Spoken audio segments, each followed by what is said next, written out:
scientific method is the method that I utilize as a basic framework for determining whether something is going to be useful for me or not. The scientific method is very simple. You know, you go from observation to analysis to thesis to hypothesis to testing to observing, and then to, if you have to, iterate. And then you continue until you find truth. Science is the pursuit of truth, right? So what you need to do is have a pattern as to how you think, a model of thinking that lets you filter truth. If I ask you right now, how do you filter a thought, whether it's true or not? Do you have a process of thought that you go through? Most people don't, but you can develop one very quickly. That's why most people fall prey to propaganda. They can't. That's why when you tell people, hey, you know, COVID was obvious, it was a scam. Well, how did you know? Well, the patterns were there. You just did not have the wherewithal to observe them, but they were there. I'm not alone. Hundreds of millions of people observed the same thing that I observed, but you didn't. Why? And this is the pattern recognition that determines whether you have the ability to freely think or not. And these molds, these filters, are going to help you determine whether you have the ability to find truth or whether you're going to be stuck in some matrix feedback loop that somebody's told you about. Do you think we're all connected by thought? There's some sort of joint consciousness. There's mind saying lakik alakin, and that basically means that I'm just another you.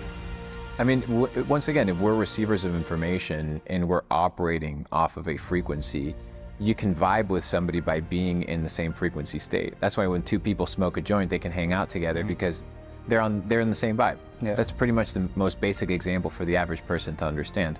When you go to a concert, you're listening to the same music, the same vibes, the same frequency. You start, getting in rhythm. You go in bed, you cuddle with your girl, your heart start beating at the same pace. You feel connected, right? You're vibrating at the same frequency. Many instances of life. So yes, you can be connected, but you can also be highly disconnected to people because you're in a completely different plane of reality. So it also depends on where you are. But once again, you'll attract the people that you deserve to attract based off of who you are. I agree. What's your relationship with God like? And what does God mean to you even? What is God? That's my question to you. I'm asking you, bro. That's a deep question. I don't know, man. To me, I think it's inconceivable. God is inconceivable, yet conceivable. I think is the ultimate paradox. You can experience through life, through your own unique path, and it's a feeling. I don't think it can be necessarily communicated to someone.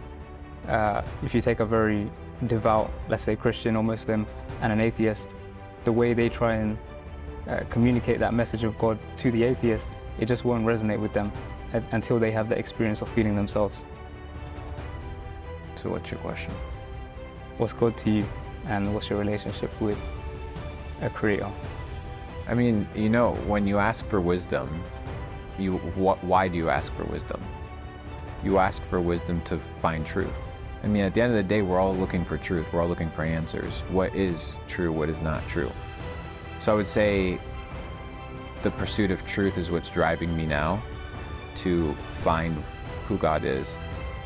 So still hunting. I think it's a lifelong hunt. Yes. So once you see past the illusion, you know, in Hinduism they call it Maya, and it's the cosmic illusion, right? And you see past the veil, behind the veil, your spirit wants something else. You no longer really care about the material world or anything it has to offer. Do you think that's a dangerous game? What game? The pursuit of truth. I mean, you still have to play the game. You know what I mean? Like, if you're still bound to you still have bills. Yeah, exactly. Like, do you want to live a shitty life or do you want to live a good life? I don't care if the earth is the shape of a Dorito or it's flat, round. I don't care. I got things that I still have to do in the real world. You know, a lot of people that go down these metaphysical kind of trails, they lose themselves to the simplicity of life. You know, like the most beautiful things in life are to be enjoyed by experiences. You know, all these people do 50, 100 years of meditation to come down to the conclusion of being present. Like, and not holding on to shit. Like, okay, just don't hold on to shit and be grateful for being in the present moment. You know, so once again, yeah, man, that's a complex question. But to me, it really comes down to like, your relationship with God. It's definitely a personal thing. I'm still kind of in the exploration of it. But yeah, that's a loaded one. Yeah. Have you read by any chance Untethered Soul? No. It's by Michael Singer. And one of the questions he asks in there is, who are you? So if I was to ask you, who are you? How would you answer that? I don't know. I spawned here, you know, consciousness.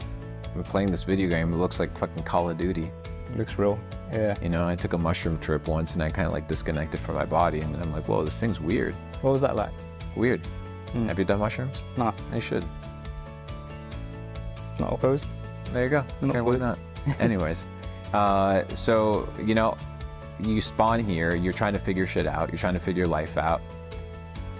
People are 30, 40, 50 years old and they're pressured by society into acting like they know how life is and what life is about and that they have things figured out. And the reality is we're all children, we're all still trying to figure it out. And if you have a student's mind, truth, you know, there's a verse in the Bible that says, you shall know the truth and the truth shall set you free. Another verse says, seek and you shall find, knock and it shall be answered unto you. So once you pursue something, that thing that you're pursuing also attracts itself to you. It's the law of magnetism. Whatever you are, you attract. So, you know, when you're praying and you're grateful, that's the elevated thought that you're bringing into creation, into existence. The idea of creation, right? The idea of creating things is the materialization of these thoughts. You ask God to give you patience, right? But then he gives you a challenging situation for you to show patience, and you complain that, you know, like it's a hard time in life. Well, you ask God to teach you something. It's supposed to be difficult. It's supposed to be challenging. The divine is a complexity thing, bro. But at the end of the day, it can be simplified to actions, the very basic things of life. You know, people start arguing about all this metaphysical stuff, but the simple things in life always trump all, at least in my opinion. I think it's just. I don't like complicating it, bro. Yeah. I mean, yeah, I don't think it's. When you break it down to the simplest form, I just think it's the. When I ask who you are, that you're just the essence, right? You're just. Yeah, you're consciousness. just chilling, dude. You're just chilling. Yeah, I don't know what I am, bro. The Matrix, right? You talk about the Matrix, talk about the elites and whatnot. Have you heard of Plato's Cave? Allegories of the Cave? All right. So I wanted to ask, what do you think the utility in conspiracy theories are?